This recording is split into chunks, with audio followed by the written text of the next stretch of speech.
Opa, começando mais um Curva 1 especial desta semana. Vamos abordar tudo sobre a vitória de Lewis Hamilton há 2 semanas atrás, no último GP de Barcelona. Ele voltou a vencer, ele voltou a reinar na Fórmula 1. Sir Lewis Hamilton, heptacampeão do mundo. E também vamos projetar um pouco a rivalidade interna na Mercedes, entre Andrea Kimi Antonelli e George Russell, e também já fazendo uma projeção para o próximo GP. No próximo domingo tem o GP da Áustria. Então, sem mais delongas, solta a vinheta!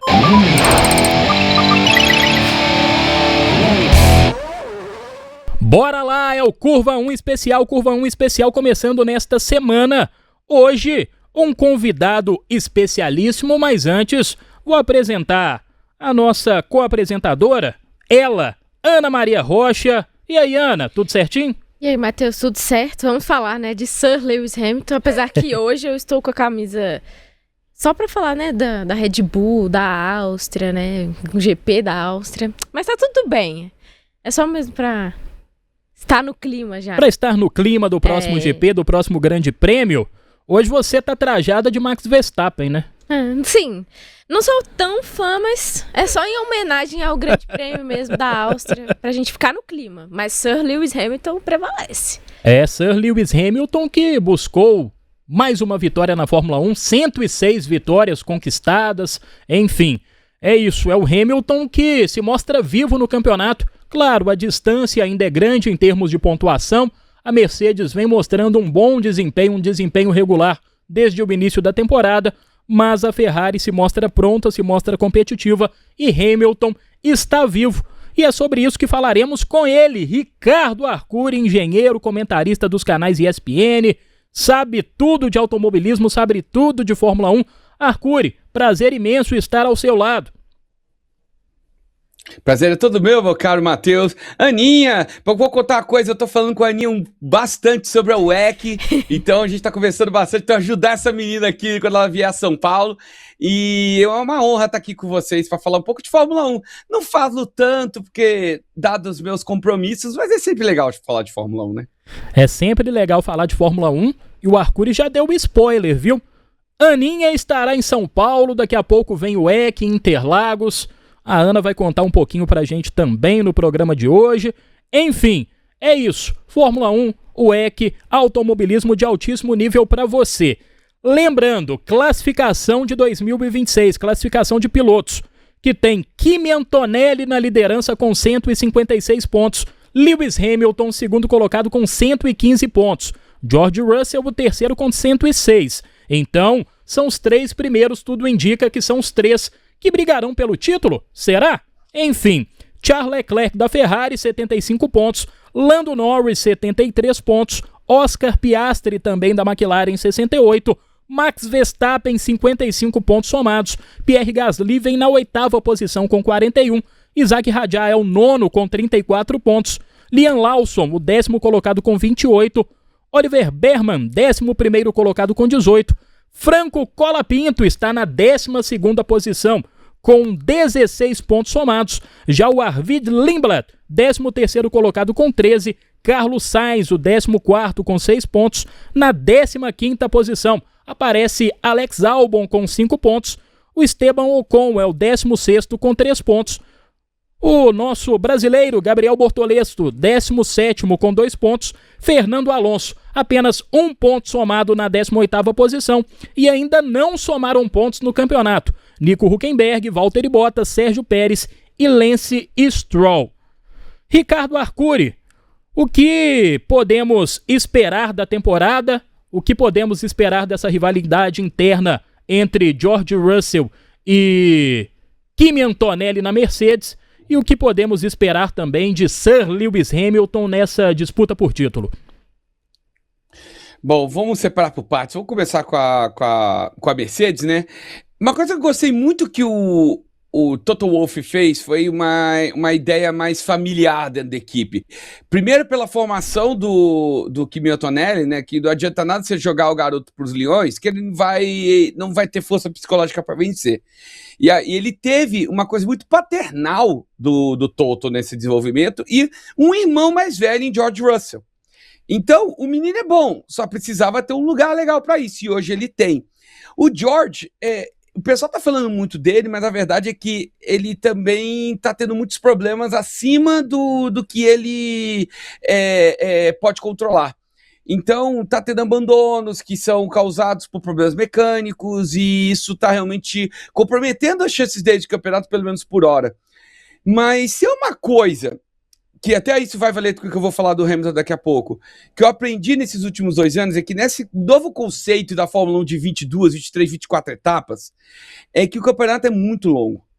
E você estar mal nessa hora do campeonato não significa que você não vai estar brigando pelo título no final.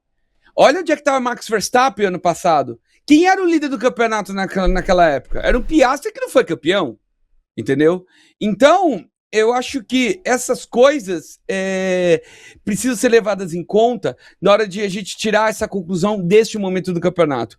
E falando do Hamilton, o Hamilton que precisava realmente tirar das costas esse peso, mas que também está ciente que ele não vai estar assim bem toda etapa, tá? E que a Ferrari tem um carro que anda bem, mas ela não é igualmente constante. Eu, por exemplo, não espero que a Ferrari vai estar andando para ganhar a corrida agora em Red Bull Ring.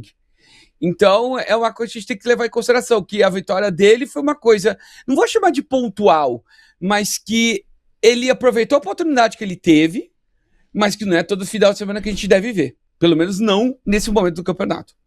Mas você acha, Arcuri, que por mais que o Hamilton não brigue de fato com a Mercedes nesse momento, até porque existe uma disparidade entre Mercedes, motor muito eficiente desde o início da temporada, em relação à Ferrari, você acha que o Hamilton vai continuar andando ali entre os líderes? Você acha que vai ser um Hamilton competitivo, por mais que não consiga bater de frente diretamente com as Mercedes?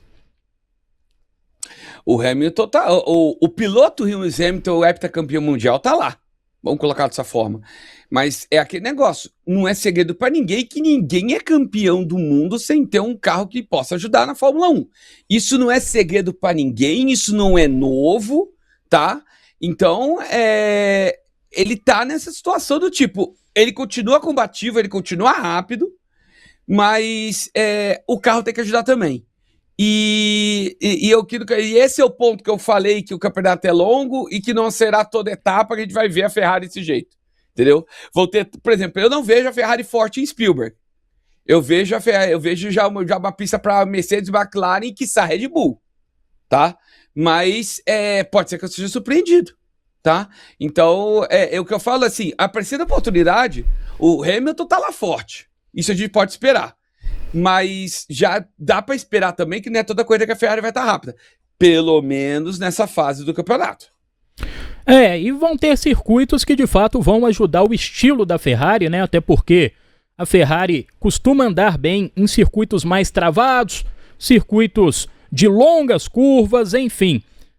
Diferentemente da Áustria, que apresenta muitas retas, e isso favorece demais a consistência do motor Mercedes. Ana, eu queria saber de você como fã de Lewis Hamilton, você como uma admiradora do piloto britânico, do heptacampeão mundial, como que você sentiu, como que você absorveu essa vitória, essa primeira vitória do Hamilton na Ferrari? Nossa, eu vou ser bem sincera aqui. Eu tava assistindo uma corrida, assim, sentada no sofá, e aí quando eu vi que ele tava pra ganhar, eu comecei a pular, gente. Eu fiquei muito feliz, assim, né? Como fã, eu fiquei extremamente feliz vendo ele, igual o Arcuri falou, né? Tirar esse peso das costas, vencer pela Ferrari, que é o que ele tava precisando. Ele precisava dessa vitória. Eu acho que todos os fãs também ficaram muito felizes, porque essa vitória foi muito importante pra ele sentir, né? E perceber que ele pode estar ali, assim, não com um carro como os problemas que a Ferrari tem, mas que se ele continuar com a consistência, com a garra de querer vencer, ele vai estar brigando ali. Então, não sei se pelo título, mas por causa das próximas etapas, mas pelas poles eu tenho certeza que ele vai continuar. Gente, eu pulei. Eu juro, eu comecei a pular lá em casa, aí meu noivo acordou e falou assim, o que tá acontecendo? Eu falei, o rei voltou. O rei está de volta, viu? E o Arcuri, é uma vitória que passa muito, não só pela competitividade da Ferrari, não só pela eficiência da Ferrari em Barcelona, que também foi demonstrada em Mônaco. A Ferrari entra em Mônaco como uma das favoritas, acabou levando o Antonelli, que fez um sábado espetacular, protagonizou um bom ritmo de corrida, mas enfim, além da consistência da Ferrari, além da competitividade, tem também muito do psicológico. É um Hamilton adaptado ao novo regulamento e é um Hamilton que vem conversando muito bem com o seu novo engenheiro de corrida, né, com Carlos Sainz, o que não aconteceu no ano passado com o Ricardo Adame. Então isso favorece bastante, né, no desempenho do piloto. Duas coisas que eu acho importante colocar aqui, tá? Primeiro, que Barcelona é um circuito, na minha opinião, que mais demanda do carro o ano inteiro. É um circuito com retas longas, curvas de alta, curvas de baixa, um asfalto que destrói o pneu, ao mesmo tempo que esse mesmo conceito acaba exigindo demais o pneu. Então, é um circuito que você ter um carro equilibrado é mais importante que você ter um motor forte, mesmo com a reta longa. E é exatamente o caso da Ferrari. É até engraçado que a Ferrari ano passado tinha o motor melhor da Fórmula 1 e tinha um carro que não andava. Agora tem um carro que anda e um motor que não é forte. Parece que a Ferrari gosta de acertar nas horas erradas. Mas é importante colocar isso, que isso ele souber aproveitar da melhor forma, tá? E aí você fala do Hamilton. Cara, eu sou muito reticente em culpar o Ricardo Adame. Porque aconteceu uma coisa ano passado no GP do Miami, eu sempre lembro esse episódio, que é ano retrasado, na verdade. Eu estava vendo essa corrida ano passado. Era o GP do Miami, eu estava voltando de trem para casa, e aí eu vi uma cena que eu estava na Estação da Luz, eu fiquei revoltado. Que foi o seguinte, o Lewis perguntou, Ricardo, vamos parar ou não vamos? Aí ele falou assim, pera um pouquinho. Eu fiz aquela cara de boto de interrogação.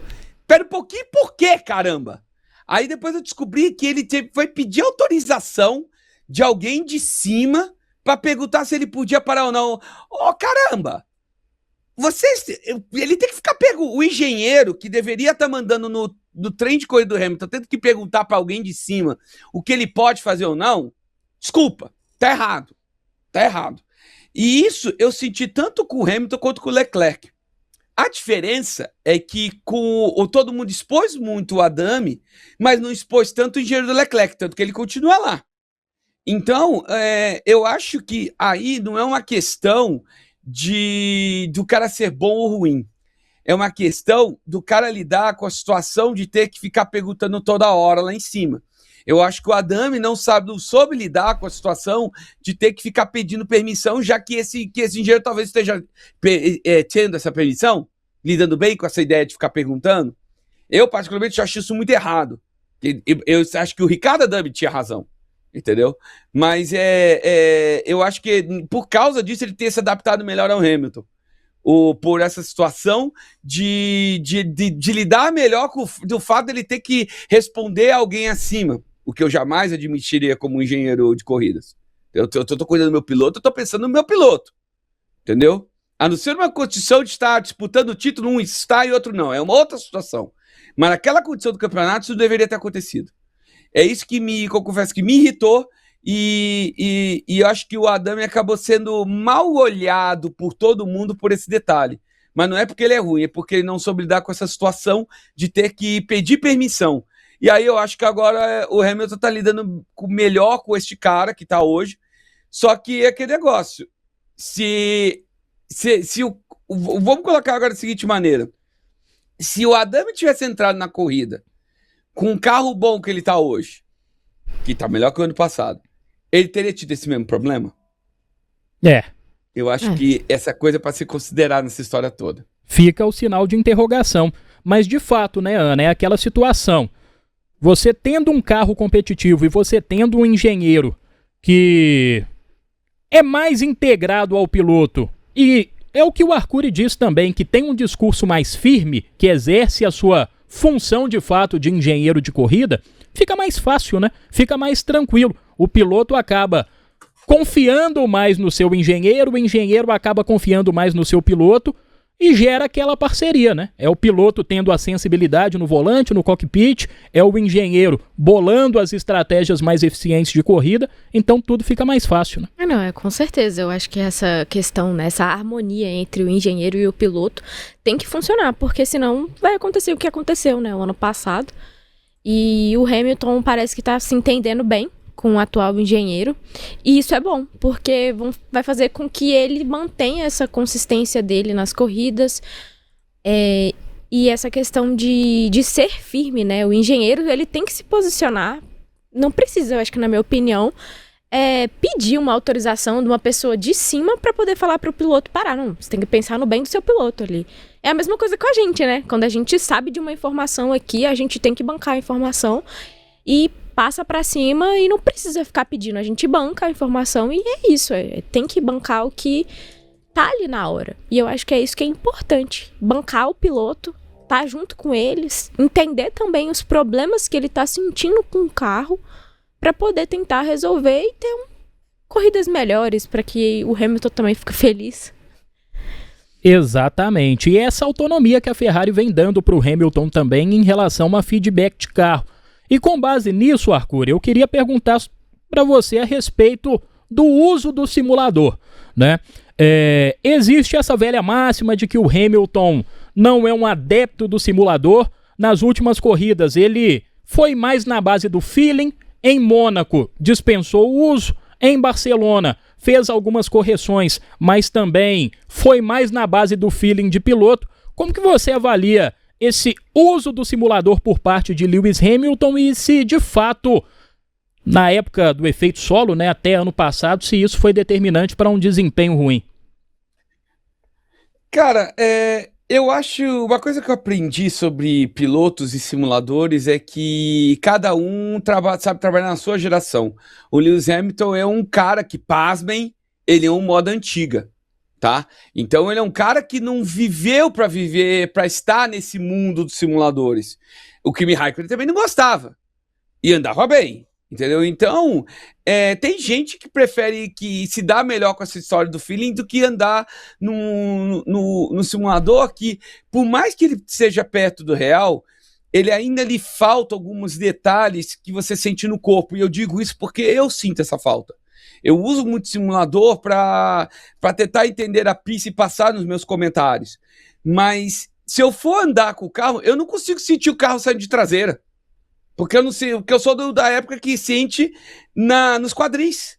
Entendeu? Eu aprendi dirigindo isso. E os pilotos à moda antiga sentem essa ideia. Tem gente que consegue entender na mão o que deveria sentir nos quadris. Eu não consigo. Entendeu? O simulador ainda falta esse detalhe, então os à moda antiga costumam não gostar de usá-lo. Isso tá tudo bem. Se ele tá conseguindo tirar desempenho disso, beleza.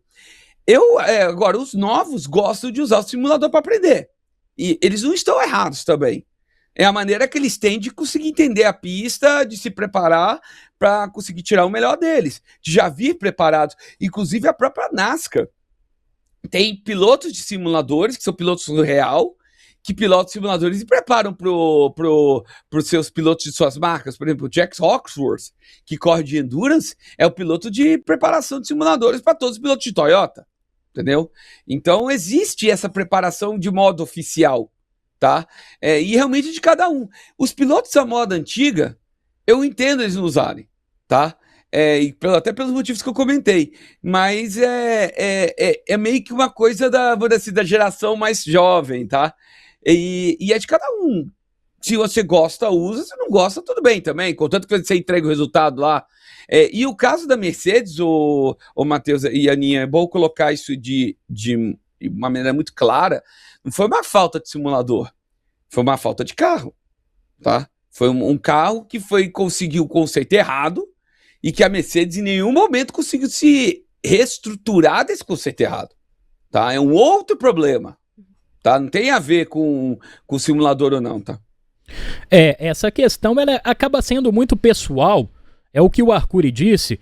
Cada piloto vai ter o seu método de trabalho, né? O próprio Verstappen, me lembro de uma entrevista, isso no final do ano passado, no canal Pelas Pistas, né? Excelente podcast, inclusive, do Thiago Alves, do Nelsinho Piquet, do próprio Christian Fittipaldi. Verstappen foi pelas pistas junto com Gabriel Bortoleto e o Max disse: eu prefiro o simulador do que o kart, porque o simulador ele te dá uma ambiência a mais de corrida que o kart não te dá. Né? O kart ele é mais como prática, como hobby, mas para trabalhar, para treino, pré-corrida e pós-corrida também, para ajuste técnico, ele prefere o simulador. Verstappen, a gente sabe, é um piloto mais novo do que o Hamilton, da atual geração, tem hábitos da velha escola, né? É um cara mais old school, mas em relação a métodos de pilotagem, a estilo de pilotagem, segue uma linha mais nova. Então isso é muito pessoal. Isso vai muito da geração também, né, Ana? Ah, com certeza. Eu nunca tive, né, a oportunidade de andar de kart e nem ali no simulador. Mas eu fico pensando nessa questão que, né, igual o kart é a porta de entrada para as outras categorias do automobilismo, mas que acho que tem uma diferença muito grande, né, do kart para o simulador. Então tem pilotos que realmente vão preferir mesmo estar ali no simulador, igual você falou, para entender ajustes técnicos. E eu tenho certeza que pós-corrida eles devem ficar ali horas e horas para tentar entender qual que foi o erro na corrida para não ter conseguido um ponto ou até mesmo não conseguir terminar a corrida. Acho que o kart, igual você falou, é uma coisa mais de diversão, tá ali para brincar, mas também é uma porta de entrada, né? Então acho que é muito isso também. Exatamente. Espero um dia ainda andar de kart.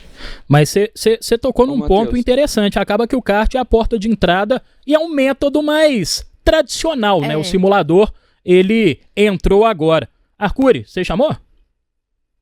Chamei. Para colocar o seguinte, o kart, ele não é realmente não é preparação para nada, no caso de pilotos já profissionais, mas é uma maneira que você tem de se manter em forma. Porque, goste ou não, apesar de você estar andando em velocidades menores, as reações são parecidas, a velocidade de reação é parecida, as forças Gs que você está colocado no kart são parecidas. Então, para o piloto, ajuda como preparação no sentido de se ambientar, vamos dizer assim, ambientar o corpo para a corrida, entendeu? Para a situação que está por vir. Já que você não pode treinar no Fórmula 1, então você treina num kart, entendeu? Mas não no intuito de você treinar setup, não, isso não tem nada a ver. Mas para você treinar o teu corpo para a corrida. Isso sim, o kart é importante. Exatamente. Uma coisa que até o Vitor Gens, né, que é piloto, inclusive piloto da NASCAR, foi piloto da Stock, ele mesmo bate na tecla, defende o simulador por talvez ser mais econômico do que no kart. Às vezes, hoje, o menino começando no simulador, ele vai gastar menos, né? O pai do menino vai gastar menos em relação a valores do que no kart. O kart acaba sendo mais caro, até por ser mais tradicional, mas é o que o Arcuri disse também. O kart ele é mais físico, ele te dá uma simulação de corrida muito mais ampla do que o simulador. Você vai sentir o carro, você vai estar na pista, enfim. Mas isso é discussão para os próximos programas. Em breve faremos um programa especial sobre kart e também sobre simuladores e fazer esse paralelo, né, essa comparação entre os dois. Arcuri, ainda sobre Lewis Hamilton, dentro da Ferrari, já dá para falar que o Hamilton tá colocando o Leclerc no chinelo? Não. Tem muito campeonato pela frente. Ano passado foi o contrário. Leclerc botou o Hamilton no chinelo.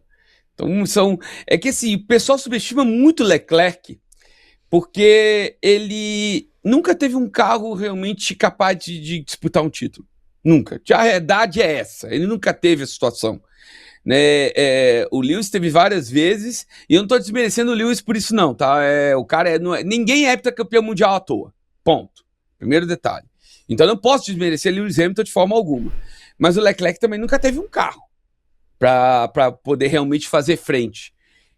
Então, o caso dele é que a gente tem, quando ele tiver um carro para disputar o título, a gente vai realmente ver do que ele é capaz, entendeu? A Ferrari mantém ele lá dentro, significa que eles acreditam no que Charles Leclerc pode fazer.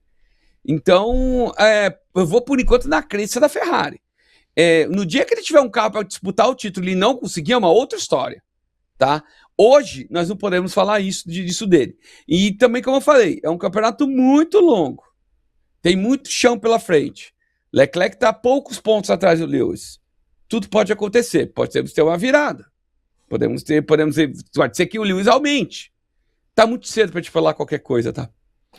Tá muito cedo ainda vamos ter as férias do verão europeu, enfim, a Fórmula 1 vai ficar de recesso durante um período e sabemos que em 2025 tivemos quase uma virada histórica, né? Quase que Max Verstappen consegue bater as duas McLaren, chegou a ficar bem distante a nível de pontuação, até a nível de atuação também, mas no final terminou como vice-líder, ficou atrás do Lando Norris e quase que o Verstappen tira o título de pilotos tanto do Norris quanto do Oscar Piastri. Enfim, tem muita coisa para rolar, muita água para passar debaixo dessa ponte.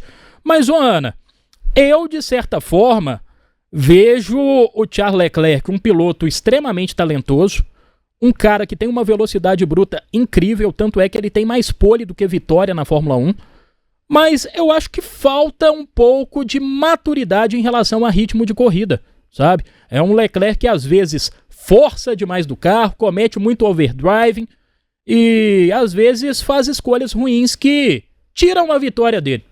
O que você acha sobre isso? Eu concordo. Tem até um post que eu tava conversando com uma amiga aqui do jornal sobre isso, que o Leclerc, depois que ele casou, ele começou a deslinchar, correr mais rápido, ser mais agressivo no carro. E o Verstappen ficou mais na dele, parado, depois que ele virou pai. Mas eu acho que, assim, é só um comentário mesmo. E eu concordo totalmente com o que você disse, principalmente pelo fato de que, às vezes, falta essa questão dele estar ali. Ele se entrega pra corrida, mas eu acho que falta ainda algo que o carro, né, talvez, pode ser também que não ajude. A gente sabe disso. Para que ele torne um piloto realmente competitivo. Ele é competitivo com os outros pilotos, mas falta ainda um pouco de alguma coisa ainda que eu não consegui identificar em relação a isso. Mas eu acho que ele tem potencial, assim, para continuar correndo. Quem sabe o ano que vem, né? O que vai acontecer, se ele sai da Ferrari, se ele fica na Ferrari. Ninguém sabe ainda. Mas isso me deixa muito nessa questão de pensar que ele está se tornando um piloto com um pouco agressivo nas corridas. Mas ainda eu fico intrigada ainda com isso, pelo fato de que ele às vezes volta atrás quando ele já tá ali correndo e tudo. Não sei se deu para entender. Não, deu para entender sim. É um piloto que às vezes não mostra o seu devido potencial, né? Tem potencial, mas não mostra isso na prática, não mostra isso em pista, justamente devido a essa falta de feeling, de ritmo de corrida, que às vezes falta no Charles Leclerc. Ô Arcuri, te fazer uma pergunta polêmica aqui, ainda sobre Charles Leclerc. Muita gente defende que o Leclerc seria o novo Jean Alesi, o Jean Alesi da era moderna da Fórmula 1. Um piloto extremamente talentoso, mas que falta aquele quezinho a mais para ser campeão mundial. Você concorda com essa afirmação ou é uma afirmação um pouco mais pesada? Eu acho exagerada. O Jean Alesi venceu uma corrida na carreira dele, entendeu? O Charles já fez muito mais que isso. E outra coisa, aquilo que eu falei, ele nunca teve um carro para competir realmente pelo título. Isso é comentário maldoso, não é um pouco desnecessário. Tá? Eu acho que o Charles, a gente ainda não viu o melhor que o Charles Leclerc pode fazer. E não esquece, a Ferrari está investindo nele. E a Ferrari é a maior queimadora de... Assim, antes era a Red Bull, agora já é a Red Bull, mas a Ferrari já foi a maior queimadora de prospectos da história da Fórmula 1. Então, se a Ferrari está mantendo o Charles Leclerc lá dentro, amigo, alguma coisa que eles estão vendo e a gente não tá. E a grande maioria, logicamente, não tá vendo por tabela. Eu penso dessa forma. Exatamente. Não só de prospectos, mas também de pilotos já consagrados, né? De grandes campeões. Se a gente for puxar pela memória, Sebastian Vettel, Fernando Alonso, enfim. O próprio Lewis Hamilton sofreu muito no ano passado, foi contestado. Então, a gente sabe, é uma política mais interna da Ferrari que é muito da Ferrari, né? Que vai na contramão de outras equipes que estão muito pautadas no automobilismo britânico. A Ferrari tem um estilo mais tradicional de trabalhar, seja na montagem dos carros, seja na lida com os engenheiros, na lida com os pilotos. Então, a Ferrari é um ambiente à parte dentro da Fórmula 1. É uma equipe muito grande que acaba, às vezes, se complicando e complicando pilotos também, Arcuri. Você vai colocar um negócio, você estava falando do Leclerc ter casado e ganhado um tempinho de volta. Eu vi a mesma coisa do Alonso. O Alonso vai virar papai e ganhou meio segundo por volta. Vai vendo, né? Exatamente. Exatamente. Tem essa questão também. Enfim, passar a régua sobre Lewis Hamilton, passar a régua também sobre Charles Leclerc. Arcuri, antes eu queria saber de você, que representa essa vitória do Lewis Hamilton para a Fórmula 1? A primeira vitória dele na Ferrari, é um piloto que chega a 106 triunfos, já tinha esse recorde de vitórias, agora aumenta ainda mais, que vem colecionando bons resultados, né? Um P2 em Mônaco, enfim, um P2 no Canadá. Para você, o que representa essa vitória de Sir Lewis Hamilton, não só dentro da Fórmula 1, mas internamente dentro da Ferrari também? Dentro da Ferrari, eu acho que é mais para Lewis Hamilton tirar um peso das costas. Isso é o principal motivo. O cara tá lá um ano horroroso. Ele foi para a Ferrari para disputar título, para ter vitórias e não conseguiu passar nem perto disso. Então, essa vitória para ele, você vê a maneira que a reação dele pós-corrida mostrou exatamente o peso das costas que ele tirou com essa vitória. Para a Ferrari também, colocar eles no prumo da disputa pelo título. Afinal de contas, aquilo que eu falei, o campeonato é muito longo. Pode ser que muita coisa aconteça nesse meio tempo. E será que não é isso o start point de uma reação da Ferrari que possa levar uns títulos, a um título para eles que não vem há 18, a 19 anos? Afinal de contas, desde 2007? Na verdade, desde 2008, como consultores de 2008, então são 18 anos. Entende? Será que não é o start point, o começo, a virada de jogo, uma virada de chave? Pensando nisso dessa maneira.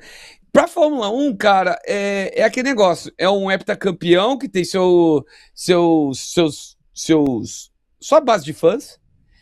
É uma Ferrari que tem sua base de fãs. Os dois saem beneficiados com isso. Vai ter mais venda, vai ter mais olhar, né? Ainda mais agora com a Kim Kardashian lá junto com ele. Já botou a Kim Kardashian na história, então nem se fala. Então já é um plus, ou já diria, como falou o Pleonasmo Premium, plus a mais nessa história toda.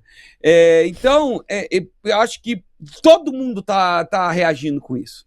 Tá? Eu acho até muito raso falar, o que eu falei já é raso. Então, eu tentei ser o menos raso possível, porque realmente representa muito essa vitória do Hamilton para a Ferrari, para a Fórmula 1, e eu falo para a Fórmula 1 como categoria, como base de fãs, como retorno televisivo, retorno financeiro, enfim, insira o que você quiser aí, a vitória dele vai representar alguma coisa, vai dar algum impacto, sem dúvida. Sem dúvidas, vamos esperar, né, os próximos capítulos, os próximos passos de Lewis Hamilton na Ferrari e também na Fórmula 1. Da Ferrari, vamos passar de vez para a Mercedes. Antes da gente discutir sobre os dois pilotos, sobre essa rivalidade interna na equipe alemã, eu queria saber do Arcuri se esses dois problemas envolvendo os carros da Mercedes, né, nos 3 últimos GPs, porque nos 3 últimos GPs tivemos 2 abandonos. Abandono de George Russell e abandono de Kimi Antonelli. Problema de bateria, problema elétrico no carro. Você acha que isso já começa a colocar a pulga atrás da orelha da Mercedes? A Mercedes já começa a se preocupar em relação a desempenho para as próximas corridas? Ou são problemas naturais, problemas normais, Arcuri? É um pouco complicado eu ser enfático numa resposta, numa mudança de regulamento tão complicada como foi a desse ano. Eu não falo complicada por causa da corrida, complicada pelo equipamento como um todo. É natural que você tenha problemas, principalmente na parte elétrica dos carros desse começo de temporada, e não foi só a Mercedes. tá? Você está colocando agora 3 vezes mais potência elétrica, você tem um sistema de recuperação muito mais eficiente, muito mais parrudo, e esse sistema vai sentir, está sendo levado ao extremo, vai sentir consequências. Então, como já falamos, não é só a Mercedes que está sofrendo, mas é a Mercedes que está sofrendo. E falando da Mercedes estar sofrendo isso, aí já começa a sim ser um problema. Porque eles sabem que o calcanhar de Aquiles, a confiabilidade do carro como um todo, está principalmente no sistema de... E não vou falar só bateria, é no sistema de recuperação como um todo. Porque, explicando um pouquinho como é que funciona. Você recupera... através do freio do carro, também da desaceleração também, mas principalmente do freio do carro, que é onde vem mais energia, essa energia é mandada para a bateria. Quando você tem recuperação de energia e passa para a bateria, você estressa essa bateria. Quanto mais potência você está colocando nessa bateria, mais você está estressando ela.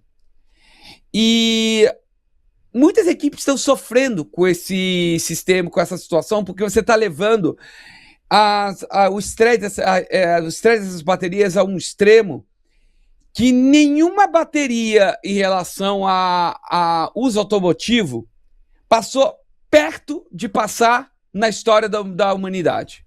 O que eu quero dizer? Que quando você tem a sua bateria no seu carro, ou seja, até mesmo na Fórmula E, você não está passando nem perto do estresse que a Fórmula 1 está passando.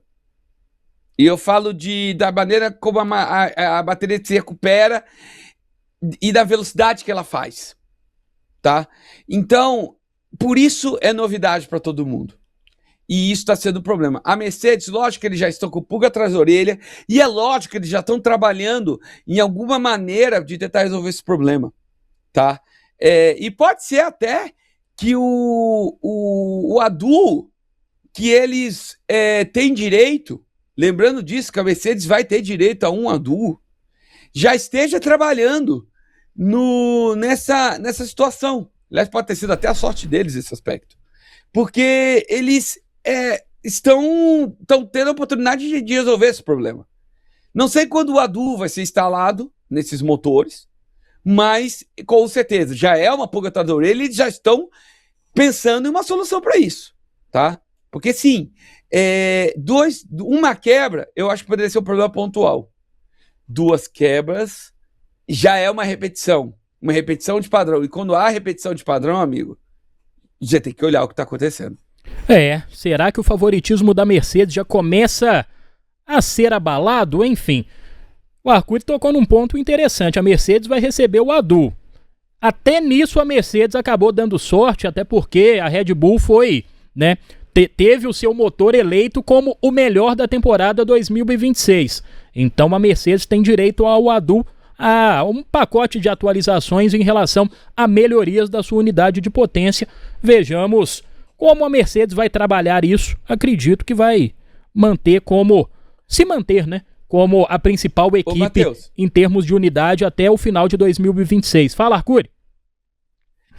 Deixa eu aproveitar, eu sei que o ADU não era muito assunto, mas eu vou aproveitar já para trazer uma análise que eu já fiz. Eu já até fiz vídeo disso no meu canal, que assim, dado que eles detalharam que a potência era de 12 cavalos para 24 cavalos a primeira fase do ADU, já deu para entender que o motor da Ford tem 600 cavalos de potência. Está acima do que, inclusive, o pessoal do F1 Data Analysis, que eu uso como referência de análise de engenharia, previa 560 cavalos para os Mercedes e, na verdade, os Ford estão com 600. Então, a gente já sabe que eles já estão com 600 cavalos. Já está colocando uma proporção próxima do 55-45 e não 50-50 que eles estavam falando. Tá? Isso é um detalhe. E outra coisa, a Honda falou em 90 cavalos abaixo, já sabemos que não tá assim. Ela tá 45 cavalos abaixo, não 90. Tá metade do que eles tinham previsto.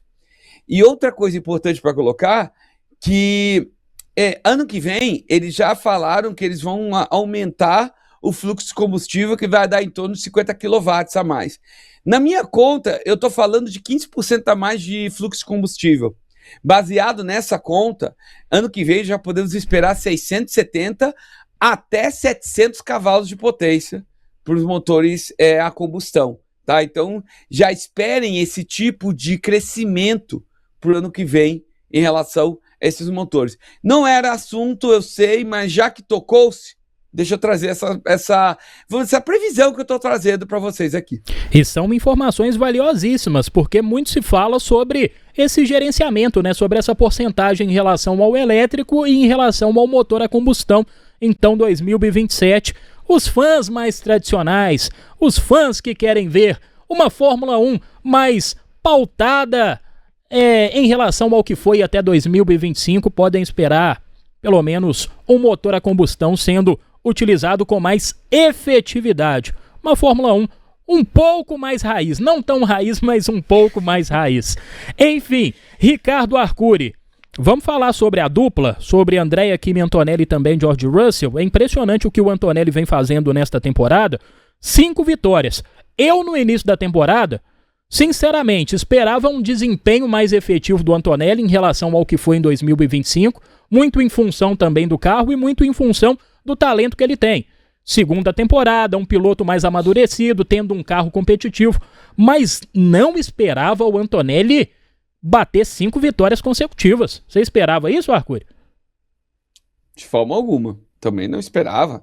Eu esperava que ele fosse fazer uma frente ao George Russell, entendeu? Do Russell estar numa situação de liderar o campeonato, com o Antonelli andando relativamente próximo. Mas não o Antonelli liderando o campeonato, tá? Isso não esperava mesmo. Mas eu quero trazer um insight a respeito do seguinte. E isso, a gente não precisa ter muita memória, não. Basta olhar para 2025. Tivemos um Oscar Piastri rápido, um piloto bom, piloto que vai ser campeão no futuro, mas que na hora que ele teve a liderança na cabeça, ele precisou de uma coisa muito importante para um piloto, que eu sempre falo que é 50% do que ele faz, e que numa Fórmula 1 isso é testado a níveis brutais, que é o psicológico. Você tem que ter preparação psicológica para isso. Para o Antonelli ser campeão, ele precisa disso na mão. E por que eu estou falando isso? O campeonato, e eu vou falar isso pela terceira vez hoje, o campeonato está apenas no primeiro terço. Tem muita coisa para acontecer. Muito chão para passar. Tá? Tem muita coisa para acontecer. E nós vimos um Piastri que era, vai ser campeão, acabou o ano, perdendo até o segundo lugar no campeonato. Tá? Então, é isso que eu tô colocando. Tem muito chão pela frente. E o Piastri hoje é um piloto psicologicamente muito mais forte pelo que ele passou no passado. O que eu quero dizer é que essa liderança do Antonelli, ela é hoje. Não sei até onde ele vai conseguir manter. A vantagem para ele, nessa história toda, é desse clima familiar quase paternal que ele está tendo na Mercedes. Isso é diferente do que o Piastri teve na McLaren. Ainda que na McLaren ele tivesse um clima muito legal. Pode dizer, nada a respeito. Tá? Ele teve um clima muito legal. Mas na Mercedes é praticamente uma família. E isso pode amenizar um pouco esse teste brutal que o Antonelli ainda vai passar. Sim, ele ainda vai passar por esse teste. Tá? Então, o meu ponto é saber aonde ele vai conseguir resistir nesse teste. E aí isso vai ser vital para dizer o que ele pode fazer no campeonato. Tá? Então a gente ainda tem que analisar essa história toda. Já o nosso querido George Russell, ele já está bem mais pronto a respeito. Aí viria uma reação dele. Quando vai vir, de que forma vai vir, quanto o Antonelli vai resistir a respeito, aí são as cenas dos próximos capítulos. Vamos aguardar. E é isso, né, Ana? É uma rivalidade que vai se desenhando internamente dentro da Mercedes, que agora tem um Lewis Hamilton entre os dois. O Antonelli segue como líder do campeonato. Vou até puxar a pontuação novamente aqui, ó. Antonelli com 156 pontos. Tem o Hamilton aparecendo na segunda colocação com 115 e o George Russell em terceiro com 106 pontos. Então, é um Antonelli que vem de 5 vitórias consecutivas, teve a quebra de carro agora no GP de Barcelona, vitória de Lewis Hamilton, que vem colocando, de certa forma, o George Russell no bolso, no chinelo, mas tem muita coisa pela frente e o psicológico dele vai ser colocado em prova nos próximos GPs, né? Ah, com certeza. E eu acho que também essa parada do verão europeu, né, que eles falam, isso vai mudar muita coisa quando voltar. Eu acho que os pilotos vão voltar, assim, mais preparados para as próximas corridas, para os próximos GPs. E eu acho que também essa questão do Antonelli, igual o Arcuri tá falando, é uma coisa que todo mundo vê, né, também, esse ambiente familiar que ele tá ali. O Toto Wolff como um pai, praticamente, o George Russell como um irmão, eu acho que isso também ajuda um pouco. Só que eu ainda acho que ele vai ter condições para brigar pelo título até o final do ano. Não sei, pode ser que eu esteja errado? Pode, mas eu ainda aposto nele. Assim, fiquei muito feliz com a vitória do Lewis Hamilton no GP de Barcelona, mas eu também fiquei triste pelo fato que o carro dele quebrou e tudo. Mas vamos ver o que vai acontecer nos próximos GPs. Vamos ver agora também no GP da Áustria como que ele vai o desempenho dele vai ser. Se ele vai conseguir uma pole na quali, vamos ver. Em uma pista que inclusive a Mercedes entra como favorita pela potência da sua unidade, do seu motor. E o Antonelli é aquela situação. Ele vem mostrando um início de carreira muito semelhante a de outros grandes campeões, principalmente Lewis Hamilton, que logo na sua segunda temporada bateu o campeão mundial, se mostrou competitivo. Na verdade, na primeira temporada em 2007 foi competitivo, perdeu o título por detalhe. Muito do que o Arcuri falou, faltou cabeça ao Hamilton, faltou consistência, um novato, enfim. Mas o Antonelli ele já vem mostrando esse poder desde o início da sua carreira, então isso é muito interessante, né? Ver até onde o Antonelli vai chegar, já mostrando essa consistência desde o início. E isso é muito legal porque a gente vai vendo um piloto que tem potencial para ser a nova joia da Fórmula 1, novo talento geracional por mais alguns anos, né, Arcuri? E a gente vai presenciando essa história sendo construída. A gente viu Lewis Hamilton, a gente viu Max Verstappen e agora vê o Antonelli surgindo. É isso aí, exatamente. Ele tem realmente esse perfil, né, de trazer, de ser um piloto rápido e ao mesmo tempo carismático, né, até alguns ficaram comparando ele a alguns detalhes ao Senna. Eu particularmente me incomodo com esse tipo de comparação, mas ele realmente é carismático, ele é aquele cara brincalhão, mas que da hora que você tá no carro é o demônio andando. Então ele tem esse perfil, é muito legal a gente estar vendo ele acompanhando. Mas aí, pensando nessa temporada, é aquilo que eu falei da cabeça, tá? De ele realmente conseguir, vamos dizer assim, lidar com a situação. Tá, eu acho que isso é importante. Até você falou, eu me liguei de uma coisa.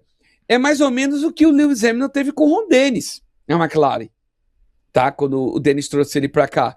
Então, nesse aspecto, é uma semelhança e esses, vamos dizer, repetimentos de padrões acontecem ciclicamente na história da Fórmula 1. Então, pode ser que seja um indício. De fato, agora você pode pensar, você tem razão nesse ponto, ô Matheus, e a Aninha também. Mas a gente ainda tem que avaliar, porque existe a diferença de relação ao Hamilton ao Antonelli, é porque o campeonato daquela época era mais curto. E era um conceito diferente. Hoje nós temos, até dá para brincar com o conceito da Copa do Mundo, nós temos duas metades. Lá não tem 4 quartos, agora temos duas metades. Tem a parada da datação de agosto, né? É isso mesmo. Então, dessa forma, muda um pouco. Porque os carros não vão mudar em agosto. Eles não podem ser mexidos. Mas a cabeça pode. A moral pode. Então, isso o Hamilton não tinha naquela época. O que pode mudar a favor ou contra o Antonelli? Nós vamos descobrir isso a partir do final de agosto. E agora com a pressão de ter um heptacampeão mundial na segunda colocação, com um carro um pouco mais competitivo, então acaba que o Antonelli vai ter que trabalhar, vai ter que manter essa mentalidade dele intacta se quiser ser campeão. Talento tem de sobra, vem demonstrando isso, vem demonstrando uma força muito grande. Tomara que ele mantenha isso para a segunda metade do campeonato, para os próximos GPs. Deixa eu só falar uma coisa. Claro. Eu acho que a gente fica focando muito nessa questão da mentalidade dos pilotos. E como ele é muito jovem, né? Só 19 anos, então a gente fica pensando nessa questão de que talvez ele não tenha a mentalidade.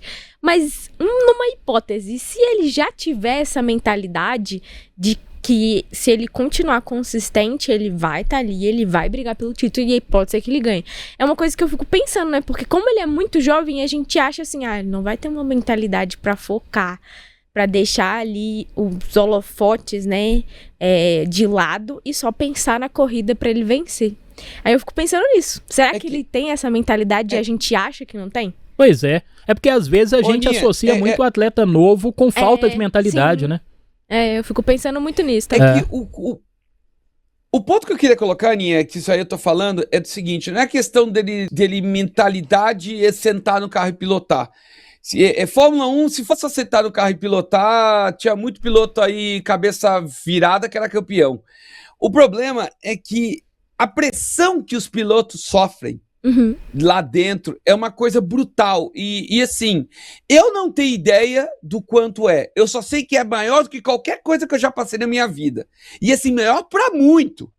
E se um piloto de Stock Car ou um piloto de Fórmula Indy falar pra você o nível de pressão que eles passam, você pode elevar isso ao cubo. Que é o que eles passam na Fórmula 1. É um negócio muito inimaginável, muito fora da nossa mentalidade. É disso que eu tô falando. Por ser tão grande, não é uma questão, Aninha, o que você pensou não tá errado. Do piloto sentar no carro e andar e ter a moral boa para andar, isso eu concordo com você. O problema tá fora do carro. Tá entre ele, entre o que ele vive entre o carro e a porta do autódromo. Pô, gostei desse, eu nunca tinha pensado dessa forma. Esse intervalo para ele, que é uma coisa que ele tem que saber administrar, e que isso pesa na hora de você sentar, o que passa ali dentro, pesa na hora de sentar o carro.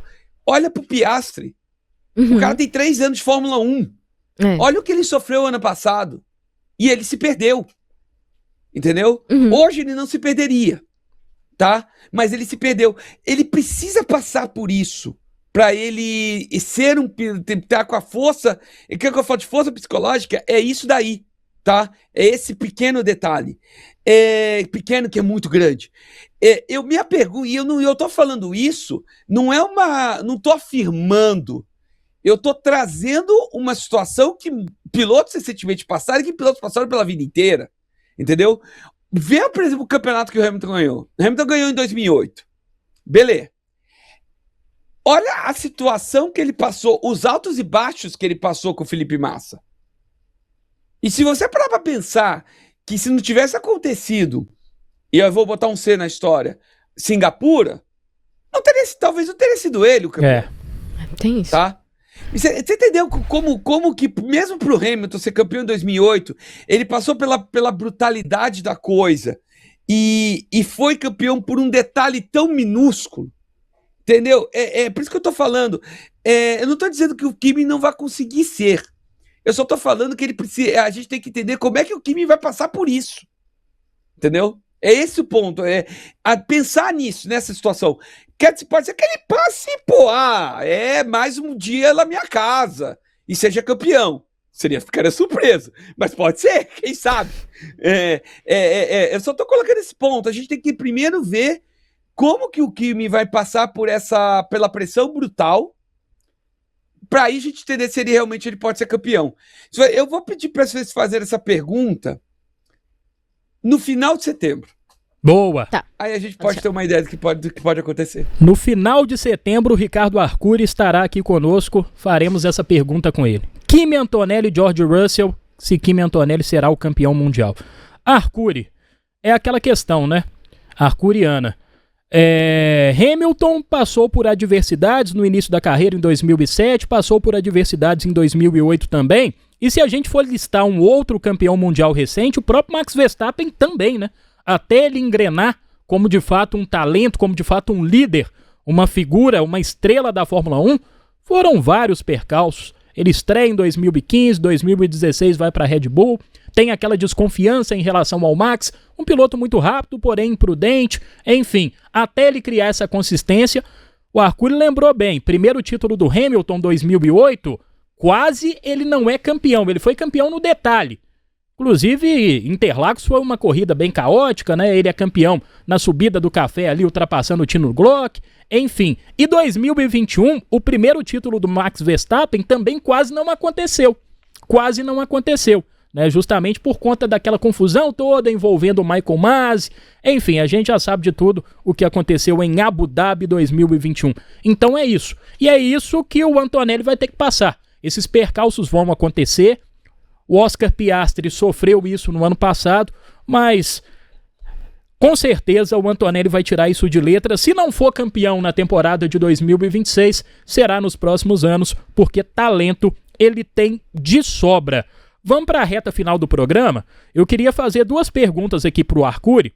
Primeiro, Max Verstappen. Você acha que o Verstappen, Arcuri, respondendo de bate-pronto, consegue ser minimamente competitivo em 2026? Você acha que pelo menos uma corrida o Verstappen leva esse ano? Minimamente, sim. De ganhar a corrida, acredito piamente. Disputar título já é uma outra história.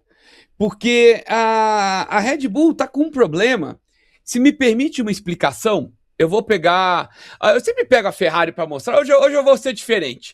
Hoje eu vou pegar a Benetton do Nelson Piquet de 1989. Boa. Ô, Arcuri, aqui, inclusive aquela Ferrari que você pegou no último programa que você participou com a gente, é do Jean Alesi, não é? Não, é do Alain Prost. Ah, é do Prost. Ferrari de 90, Prost, né? 641. Isso, 1990. Isso, 641, não. Eu vou. Na verdade, isso aqui é de 89, tá? De 89. Porque a 641B, a 641B que é de 90, que é baseado nesse carro mesmo. Mas eu vou pegar aqui a Benetton do Piquet de 89. Boa. Tá até um pouco empoeirado, faz tempo que eu não pego ele, mas é legal para explicar para vocês. O carro da Red Bull sofre de um problema que ele tá frenteiro demais, ele tem problema de understeering. O que é isso? Ele subvira. O que eu quero dizer? Quando você tem o carro, você gosta de acertar o carro para que quando você faça a curva, ele dê uma micro driftada, é como se ele fizesse assim, tá? Eu tô exagerando, tá? Mas eu tô exagerando por quê? Porque ajuda o carro a apontar e sair e começar a acelerar, beleza? O problema do carro do Verstappen é que ele é subestressado, ou seja, quando você vai virando, você tem que continuar virando o carro porque o carro não aponta. E com isso você demora para sair e poder acelerar. Os nossos carros de rua são understeering. Por quê? Porque você tem que ter segurança no carro. Você não quer que o carro... Você tá dirigindo lá tranquilamente, tua vida, e de repente você não quer que o carro dê uma pontada no nada. Você não quer. Claro que não. Então, o nosso carro, ele é mais tranquilo. O problema é que num carro de corrida, você quer que ele dê a pontada rápido. Uns gostam mais, outros menos. Tá? Mas é de cada um. Mas todos gostam da pontadinha gostosa. Tá? O problema é que o Verstappen, ele lida muito bem com carros sobreestressados. Oversteering. Que é justamente o carro que aponta. Ele não tem um carro assim. E esse é o problema que a Red Bull está passando. Porque a Red Bull tem um carro que que a suspensão trabalha para ele ser understeering. Ah, mas não é só trocar a suspensão? Poderia ser uma solução. Mas essa nova suspensão vai caber no chassi? Porque a chassi já foi feito, certo? Ela vai caber no chassi? Não sabemos. E outra coisa, essa nova suspensão, aí pegando de novo o Benetton no Piquet, os wishbones, essas hastes, vão estar de forma a fazer com que o fluxo aerodinâmico chegue na asa traseira, ou até ande, porque aqui não tem, mas passe pelos side pods, eles passem de forma, da mesma maneira como era a suspensão antiga, eu tenho certeza que não vai funcionar. Então, quando você faz isso, a suspensão nova tem que pensar, ela vai caber aqui na dianteira? Primeiro. Segundo, Como é que você vai fazer os wishbones de forma a não atrapalhar o fluxo de ar no carro como um todo? Então esse é o desafio que a Red Bull está passando. E é por isso que eu acho que eles não vão resolver esse problema esse ano, tá? Porque eles têm que mexer o carro inteiro. Eles teriam que fazer uma versão B desse carro, talvez. E aí eles vão fazer essa versão? Primeiro, se sim, quando vai sair, tá? Detalhe, terceiro, estaria dentro do lado famoso teto orçamentário? Esses são os problemas que eles têm que lidar com essa situação. Então, supondo que tudo isso não venha acontecer, ele é minimamente competitivo? Sim, ele é, porque ele é Max Verstappen. 2, ele vai conseguir uma vitória aqui ou ali? Creio que sim, até porque hoje sabemos que ele tem o melhor motor a combustão da Fórmula 1. Então, a gente pode esperar alguma coisa dele sim, tá? Mas brigar pelo título eu já acho uma palavra um pouco forte. Tá aí uma aula de Ricardo Arcuri, também acho, viu? Acho que o Verstappen vai buscar uma vitória. O próprio Isaac Hadjar vem tirando bom desempenho desse carro, aí entra muito a característica do piloto, né? O próprio Arcuri disse, o Verstappen é um cara que gosta mais do carro que aponta, que às vezes sai de traseira, um carro mais maleável, no estilo kart, né? A gente brinca que o Verstappen, ele é o cara que pilota um carro de Fórmula 1 como se fosse kart, assim como o Senna, assim como o Schumacher, enfim. E o Hadjar, consequentemente, vem tirando o melhor proveito desse equipamento. Então, vamos ver se teremos uma vitória de Max nos próximos GPs. Tomara, gostaria de pelo menos uma vitória de Max em 2026. Pra gente fechar, Ricardo Arcuri e Gabriel Bortoleto, o que podemos esperar do brasileiro nas próximas temporadas? A Audi, a própria Gabi já falou que o Audi ele é um carro com diversos pequenos problemas. Eles precisam trabalhar primeiro em resolvê-los para que aí veio o desempenho, tá? Isso é o conceito básico e correto de qualquer projeto de carro de corrida que você venha a ter. Basta ver Porsche, e eu vou meter a WEC na história, viu, Aninha? Anota aí. Porsche e Genesis. Já tô falando, viu? Já anota, Aninha. Porsche e Genesis, tá? Elas tiveram um primeiro ano complicado, especialmente a Porsche, mas eles se preocuparam em ter confiabilidade para depois pensar em desempenho. O paralelo que eu estou fazendo com a Audi é isso daí. Eles precisam primeiro pensar não tanto em confiabilidade, mas em melhoria de desempenhos, de pequenos detalhes do carro, para que esses primeiros pequenos detalhes se resolvam. E aí inclui, por exemplo, o motor a combustão, tá? Para depois pensar em desempenho. Então, esse ano, para a Audi, é se acertar nos seus problemas. É uma corrida contra eles mesmos em resolver seus problemas. Tanto que uma coisa que o Ayao Komatsu, chefe da Haas, falou, e eu guardei, que falou assim, cara, a unidade de potência da Audi está muito boa. Mas por quê? Porque a Audi sabe fazer um bom gerenciamento elétrico. O gerenciamento elétrico deles talvez seja o melhor da Fórmula 1, tá? Mas nós estamos falando apenas de 350 kW. E o resto? Tá, entendeu? O motor a combustão deles não é o melhor. Tem vários pequenos problemas. O carro tem diversos pequenos problemas. Agora, a Audi resta trabalhar para resolver esses problemas e aí descobrir uma direção legal para o carro do ano que vem. Aí, esperando que eles resolvam isso ano que vem, esse ano, para aí ano que vem a gente pode esperar algum desempenho do Bortoleto. Por hora, ele está andando no nível do Hülkenberg. Ou seja, era exatamente o que a gente esperava dele. A briga interna, né? Bortoleto e Hülkenberg dentro da Audi. Enfim, Ana Maria Rocha, dia 10, 11, 12 de julho de 2026, 6 horas de São Paulo, Interlagos, né? Já ia falar GP de Interlagos, mas não. É Interlagos, WEC, Endurance. E aí, Ana, expectativa a 1000, bora lá, né? Vamos, né? Só um pouco ansiosa, né, Arcuri? Só um pouquinho. Mas vamos. Dia 9, na verdade, também estarei lá, né? Pelo Fear Girls on Track. Boa! Com a Raquel e com a Bia. Elas me chamaram pra poder participar. Bia, você fala, Bia Figueiredo. A Bia Figueiredo. Bia Figueiredo, Bia é isso aí, pô. E é ela mesmo, Bia Figueiredo, campeão da Truck, né? E presidente da Comissão Feminina de Automobilismo no Brasil. Boa! E como é que vai ser o evento? E legal trazer o seguinte, só um pouquinho. que a Raquel Ló é uma das melhores engenheiras do Brasil, tá? E vai estar com ela lá. Eu gosto de levantar a bola, que ela é uma simpatia, sempre um docinho com a gente. E ela merece todo o crédito do mundo. Desculpa, Aninha. Esteve conosco no último programa aqui, a Raquel, viu? Teve na matéria também que eu fiz. Ela é um amor de pessoa mesmo, realmente. Depois do programa eu mandei uma mensagem pra ela agradecendo a participação, pedindo desculpa porque eu chorei, né? Que eu sou só um pouco emotiva. Ela falou assim, não, que isso, tem que chorar mesmo, que mostra que o seu amor pelo automobilismo é genuíno. E eu tô só um pouquinho ansiosa pela experiência, né? Porque eu nunca fui em evento de automobilismo muito grande, principalmente mundial. Essa blusa aqui, na verdade, ela também tem um pouquinho de história, que foi quando eu fui a primeira vez assistir Stock Car. Inclusive, a Bia Figueiredo estava correndo nesse dia, que foi em Curvelo, foi um GP de Curvelo em 2017. E o meu pai comprou essa blusa. E aí, assim, já tem ali uma história, né, com ela, com automobilismo.